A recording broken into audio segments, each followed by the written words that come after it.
Namaskar and welcome to Sunset Television. I am Vishal Dahiya and you're watching our show Perspective from inside the Parliament House complex. Now today we're going to talk about the Constitution of India. In fact, 26th of November is celebrated as Constitution Day to commemorate the adoption of Constitution which took place the same day in 1949 and 2 months after that, that is on 26th of January 1950, the Constitution of India came into effect. So today we're going to talk about the glorious journey of the Constitution of India over the period of more than 7 decades, the gravity of this document, also trying to understand the evolution and what does it mean for the general population, for the common man. What is it that we need to understand, we need to know about the Constitution of India? And for more on this, we're joined by two distinguished experts. Let me first introduce them to you, beginning with, we have with us Mr. Vivek Tankha, Congress Member of Parliament from the Upper House, that is Rajya Sabha. We also have with us Ms. Pinky Anand. She is former ASG and senior advocate in Supreme Court as well. Welcome, both of you, to Sunset Television. Let me begin with you, Mr. Tankha. And let's start by talking about the journey itself, you know, the evolution of Constitution, how it was made, one, and the founding principles. We need to understand what are the founding principles on which this document is based on. Vishalji, let me tell you that we are both lawyers and our main profession has been law. We passed out also together at about the same time. So our journeys have also been quite common. But now coming to the constitutional journey, listen, when India was getting its independence, you had to make a law to govern yourself. And for those 2 years, from 47 to 49, these about 245 eminent people created a document. And a document which was futuristic. I believe it's about 145,000 words. It's the longest constitution in the world in terms of articles and content. And it governs all facets of your governance in life. I mean, starting with your fundamental rights to fundamental duties, to how governments will be formed, elected, how budgets will be passed, how legislative business will take place, how judiciary is going to be established at all levels, about trade, business, about SC, ST, commissions, taxes. You know, it's a very comprehensive document. I can only say this country is very lucky to have such a comprehensive document as its constitution, and it's like a mother document for us as lawyers, essentially people who are protectors of the constitution. We feel that this is a document which protects you, which governs you, which charts out your progress. I mean, if there is progress in the country, it has to be in a constitutional way. If you want to control law and order, public order, it has to be in a constitutional way. If there has to be trade and business, it has to be in a constitutional way. If there has to be taxation, it has to be in a constitutional way. So, and the kind of powers that we've given to our judiciary to oversee the operations is something stupendous. I mean, it's no other country I've seen that the judiciary wields so much power. But then again, I have an issue here. Okay. I always found that the constitution belongs to the parliament. In my mind, I associate constitution with the parliament. But over a period of time, it started becoming a document of the judges, of the judiciary. Now, somewhere we as parliamentarians gave that space to the judiciary and to take over the document. The fact is, lawmaking, constitution, everything should be, is a business of the parliament. They are only supposed to interpret it and apply it. But in this 30 odd years, I've seen a lot of law being made in Supreme Court. Maybe because as parliamentarians, as legislative assemblies are remiss in making laws. So that's what I meant. That's a very interesting point which you're making, Mr. Tankha, and that becomes really important when you're talking about enacting new laws or amending laws as well. But a constitution, when we look at, there are, three important pillars. One of them is judiciary as well. So let me bring in Ms. Anand here.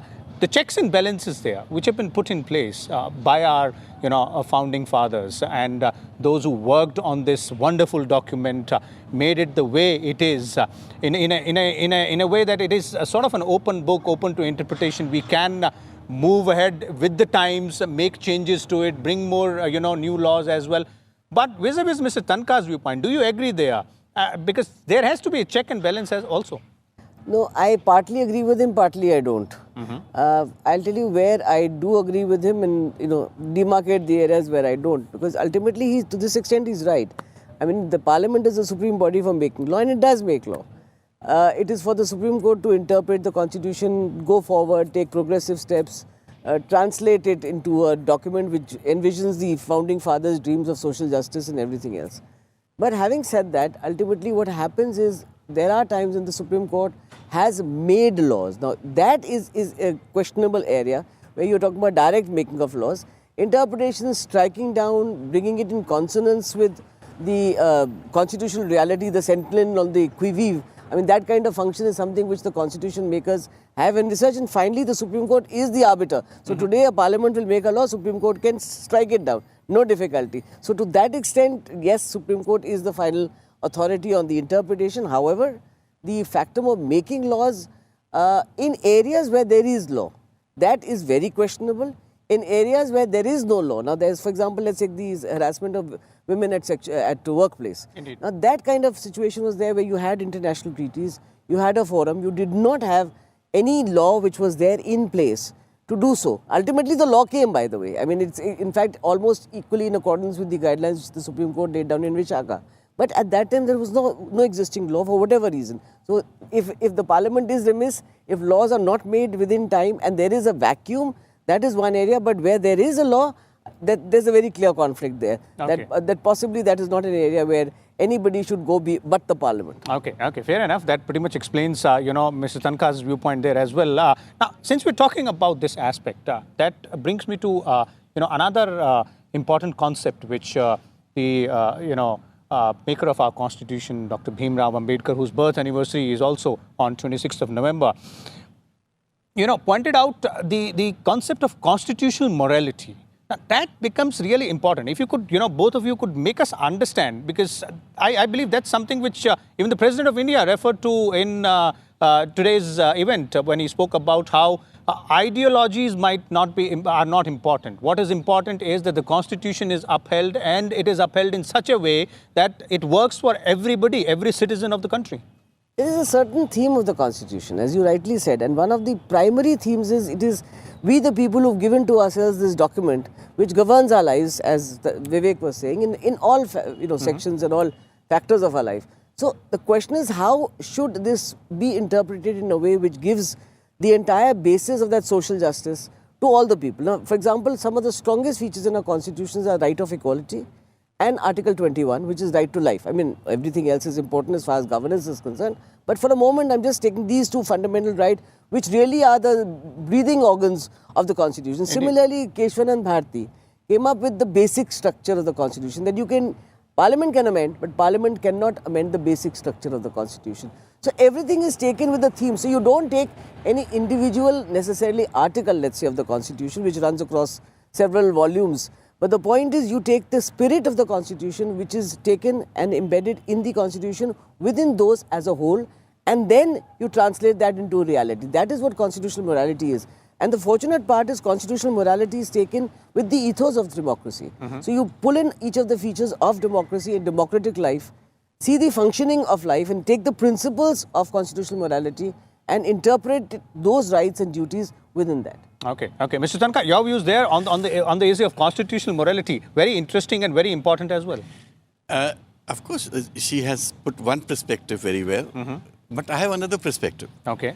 Constitutional morality and value systems are also value systems which go with times. What was ethical or moral in the 50s may be different in 60s. What happens in 70s may be different from 80s. Now, I'll just give example. We had a very conservative Supreme Court in the 50s. It did venture out. But in the 60s, it was in the mood to strike down, whether it's for privy purse or bank nationalization. Fundamental right was given the primacy. Then you have a strong government come, you have amendments, then you have a Keshwanand Bharti, and so on and so forth. I mean, I could carry on till today. What I've seen is there is a time where judiciary takes the upper hand. Okay. When the governments are weak. And when the governments are strong, the judiciary becomes weak. So this is a value system which evolves with the constitution, but the basic theme never gets compromised. Okay. Equality before law, life and liberty, federal structure, and the way the legislatures have to be constituted, how governments have to function, all that is never compromised. But yes, policy decision making does change with times. Okay. Okay. You mentioned one important concept here again in your response, and that is something which I'd like to bring to Ms. Anand here, and I'll come back to you also, Mr. Tankar. That is the upholding the federal structure. Now, that is a construct which not many in the country would understand deeply, since both of you are legal luminaries, and Mr. Tankar also happens to be a part of the parliament as a member of parliament of the upper house. If both of you could throw more light on what is it and why is it so important? It is, because ultimately you either have a unitary structure or you have a federal structure. In a country like India, which has so many states to deal with, you have diversity, you have sovereignty within that, but at the same time you have a participation in the central way of life. So you have either the financing, either the functioning, either the governance, distribution of subjects. One of the principal issues is distribution of the various subjects under the constitution, which go either to the centre or to the state, or of course there are instances when it goes to the concurrent list where both the centre and the state can function. So the idea is to work in unison, the idea is to work in commonality, the idea is to work in cooperative federalism for sure, and that is another terminology that is utilized for India very well and very aptly. So the whole purpose is for states to function on issues of state concern, so to say, where they have to deal with the public and the local issues, and for the centre to deal with the overall and the overarching issues which are required. For example, security, just for example, so that stretches across surface. But health, for example, you would have that as a state subject. So you have these situations where you deal with issues of importance in a way for the local people to be dealt with by the state, issues of national importance to be dealt with by the centre, and of course the part of the financing and the management of funds, etc., between the state and the centre is another matter. And then within the state, you have your own organizational purpose, you have your own machinery, you have political governance, you have the entire set of, right from chief minister up to the house to run the state. So you have the functioning in this manner to run it as a cooperative federalism, which is very important because ultimately there are local needs, there is diversity, that you have to deal with those issues at different levels. Okay. Mr. Tankar, very important here because we've seen over the period that there have been differences of opinion on this issue, the federal structure, the cooperative federalism as well. One is, how can those issues be ironed out? Because ultimately it has to be within the framework of the constitution only. We are lucky that we have a written constitution. So there will be ups and downs, but the structure remains the same. You'll have a powerful leader who takes big actions. I'm not talking of today only, I'm talking of 50s and 60s and 70s, 80s. Whenever you have a powerful government, you'll realize that at one point of time, the governments were dismissed. Then Bomai comes, the Supreme Court steps in, says, no, you can't do it like this. There are inherent restrictions. It has to be for a reason which is acceptable in law. So the federal construct that you're talking about has also seen its ups and downs. Now, when I talk of federalism, I talk of not just the parliament and the assemblies. I'm equally concerned about the local panchayats and the local municipal bodies.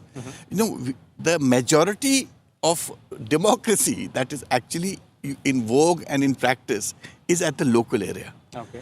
What we see is a policy-making framework where these big institutions function, they get more publicity. But for a common man, it's his municipality which is more important. It is his panchayat which is more important. So in a federal structure, unless you give your panchayats and your municipalities the power that these institutions enjoyed, it is not true federalism. That is why I like the 243rd Amendment, Article 243, which came as one of our amendments in the 80s to the Constitution, where and when Rajiv ji was the Prime Minister, this Panchayati Raj and the local body administration was now equated with parliamentary democracy. Okay. Now that has also changed a lot. Okay. The ground rules. Okay. Today, the panchayat leaders, the municipal leaders, do control the politics of the state. It's not just the MLA or the MP. And they wield a lot of power. Okay. And there's now gradually more and more financial powers are being devolved upon them. Because at the end of the day, who knows which road is more useful for a panchayat or which road is going to be better as a first priority road in a city. So devolution of power is an essence of federalism. And the more we devolve and the more responsibly people work is the success of democracy. Okay, now that's a very apt way of putting it, that it's not just about devolution of powers, but also making people more, people more responsible, making it more inclusive as well. Now, Ms. Anand, Mr. Tankar referred to one of those pit stops on the journey, which are really important journey of this constitution of our country, that is the Panchayati Raj Amendment. But there have been several others as well, right to education, and few more. In fact, the latest one, if we can count on the both, which has a lot of economic impact, is the introduction of GST. So how do you see at these, important moments in the history which contribute a lot to the evolution of not only our democracy, but also the constitution? You mean these developments not only contribute to the democracy, but to the constitution, but I think also the economy, when you put in this factor. So I would concur with you. I think it's a very important part to consider economics of law. And that is something which is being in fact built in as a concept within the constitution. And when some of us look into the subject, to say you have to look into the economics of law and the constitution. It can't be just simply divided into two halves, social and economic. It has to be socio-economic. Of course, without doubt, I did not mean to discount social. Right now, since I was only addressing economic, therefore I was there, but you're right. Our socio-economics has been and continues to be, and incidentally, you see it across surface. And just for right of education, I want to just have one interjection here. The right to education was first acknowledged by the Supreme Court before it actually came in as an amendment to the Constitution. So there you have this part that again explains the checks and balances part. The checks and balances part. Which we are earlier talking about. So, it is, in fact, for example, what we did with the Constitution is not only make law, but derived certain principles. And that derivation is also part of constitutional morality. So, for example, education, which may have had its own significance at an earlier past, at this point of time when it became imperative to have education as a fundamental right, it was derived as such, and we've had several derivations coming from, and they actually flow from the Constitution. It's a matter of how you look at it and who looks at it. That I think is what the ultimate test of constitutional morality is. But coming back to the socio-economics of everything, and I as I see it, every time that some action is being done, it is being done with the perspective of socio-economic. And I'll correct myself here because I don't want you to feel I'm addressing economics. Otherwise, I'd be happy. As a student of economics at one point of time, I would be happy to even go there. But since it is ultimately this country and India, where socio-economics is the most important consideration. And in this COVID times, I think you've seen the Supreme Court, in fact, work much more on this as much as the government has in all ways to ensure that every possible facility can be given to, whether it's the health workers, whether it is the doctors, whether it's the institutions, whether it is the public, whether it is the migrants in one way or the other. And I think we've actually managed to do a fair amount for everybody. I'm not saying everything, you never can in this country where you have 136 crores. I mean, you're not going to be able to manage anything so easily as for everywhere else. But as a matter of policy, it has been the attempt and the endeavor. And I think we are very fortunate because every government that has come in has considered the lot of the ones who are possibly under the radar, in a way. Indeed. I might say so. Because, you don't want to always use the word of, say, underprivileged or deprived. Those words are there, disadvantaged. But they are. There is a class divide, there is economic divide, there's a socio-economic divide in every way. So the idea is to ultimately do this, and one of our principal ways we as constitution pleaders have been able to do is definitely this tool of public interest litigation. Okay. I mean, this... one may criticize it at times, there is also some criticism leveled against it. But the principal object would be, and I hope it remains to some extent, as much as it can, it may have some aberrations, but it does address the lot of a large cross-section of people, which are not being able to get their privileges and who don't have the wherewithal possibly, or You want a court to consider. You want the constitution makers to consider. So you bring- want bring it everybody taken- under the ambit. Yes, you bring up everybody under the ambit. Okay, that's ultimately the spirit of the constitution there as well, and the founding fathers have time and again have focused on that as well. But Mr. Tanka, your views there on this evolution and journey which we're talking about, and these important aspects, and looking at it from the socio-economic point of view. Obviously. Economically speaking, GST is one of the milestones. Then when we're looking at right to education, then when we're looking at Panchayati Raj, there are other such laws which have been brought as well, be it the anti-dowry law or, be it the triple talaq amendment bill as well. Various aspects of the society or the social life have also been covered. You're right. One thing you must accept, there may be a lot of political bickering to take credit, which is normal because every political party wants to be seen doing the right things, which makes them popular. And so there are times when I want to do the right thing, you don't let me do it. When I want to do it, when you want to do it, I come in the way. But at the end of the day, I'm not looking at the bickering, I'm looking at the consensus. Mm-hmm. There is an element of consensus in this country on the right things to be done. That's very candid and very important coming in from you, Mr. Tanka, as a member of the parliament as well. Miss Anand would agree with me. But apart from the bickering and consensus point which you're referring to, if we are looking at the larger scheme of things, obviously politics aside, what I gather you're referring to is that ultimately it's about the common goal which we are talking about, which Ms. Anand was referring to bring everybody under the ambit, to let everybody, take benefit of the spoils of democracy. I'll tell you, democracy is the best method of governance to have people participate in your governance. I mean, tell me which dictatorship people have no say. You are subjected to a dictator's whims. Now, this is one area, one type of governance where people have a say. They will have say at the panchayat level, they'll have say at the local municipal level, they have say at the state level, and they'll have say at the central level. There are aberrations. Aberrations do come. But this robust constitution that we have has been able to override those aberrations. And that is why it is known as democracy. That is why I'm saying that Indian democracy is a very strong democracy. It is. Don't take it that because we are not all that literate as the Western world or the American world, that means our democracy is still too mature. It is a very mature democracy. I have seen elections after elections. How do people have a consensus? Mm-hmm. Right from 1950, if you analyze the elections, people are able to evolve a consensus. And the consensus also has an element of where the country has to go on a socio-economic plane. Okay. That also gets connected because, the political parties may make that part of their campaign through slogans. But the fact is, it's the Constitution which enables you to do this. So I give credit to the Constitution. Ultimately, Constitution is the enabling factor there. And that brings me to the last question to both of you. I'll start with you, Ms. Anand. That is, and you put it there as, you pointed out term saying that you are constitutional pleaders. Now, if I ask you, and for our viewers as well, also those who might watch it a little later, that is for the people of this country to understand not only the importance of Constitution, but also the essence of Constitution, which once, father of our nation also said that the citizens should not only worry about their rights, but they should also be concerned about their duties. I'm all very concerned with that. In fact, I think as citizens, we need to learn, and we've possibly forgotten it to some extent. And this is some lesson that we need to get back on today's date, which is the Constitution Day, the Samvidhan Divas, as we call it, and what Prime Minister Modi had ultimately titled in 2015 and went back to Dr. Ambedkar's birthday celebration, so to say.